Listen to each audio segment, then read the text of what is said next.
You've heard of Silent Hill, but did you know that from the mind that created such a fan favorite series has come out with another title only 2 months ago? This is Slitterhead, an action horror game created by Bokeh Game Studios, founded by Keiichiro Toyama, which to some of you that name may sound familiar, and it should, because he made Silent Hill.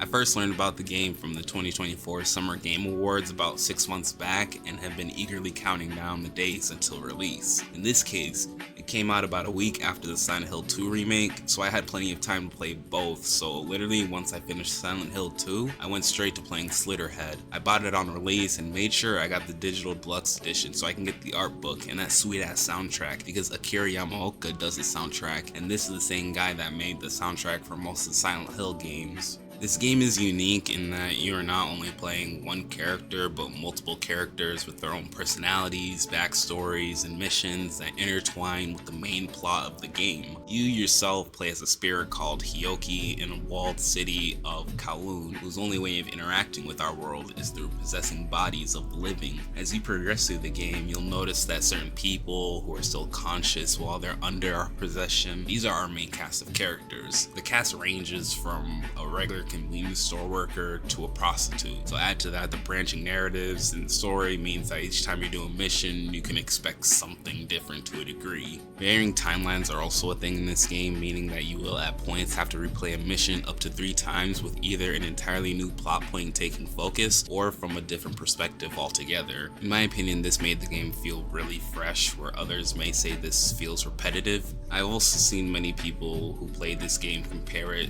to another of Keiichiro Toyama's games called Siren, which I have yet to play it myself, but from what I've seen and through my own research, I can see where he took the inspiration to create Slitterhead. I have to be honest though, the gameplay, I've already been glazing for I don't know how long now, but holy, these graphics. Like, for it to being the studio's first release, these graphics definitely outshine the gameplay, but not by like a large margin. Like, you can still appreciate the gameplay, but goddamn, I found myself mesmerized by some of the scenery, like boss fights, enemy design.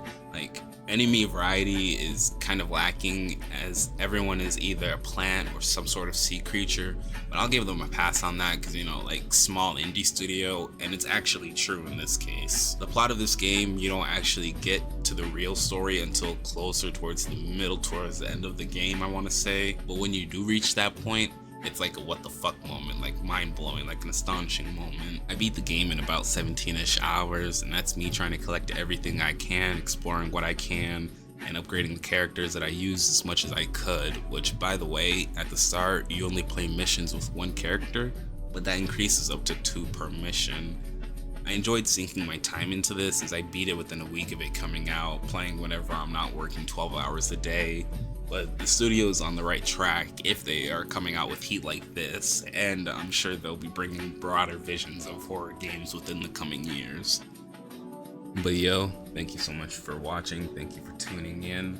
I'm gonna try to have another video out by either Wednesday or Thursday. I'm trying to have at least like 2 to 3 videos out a week, trying to maximize my off days.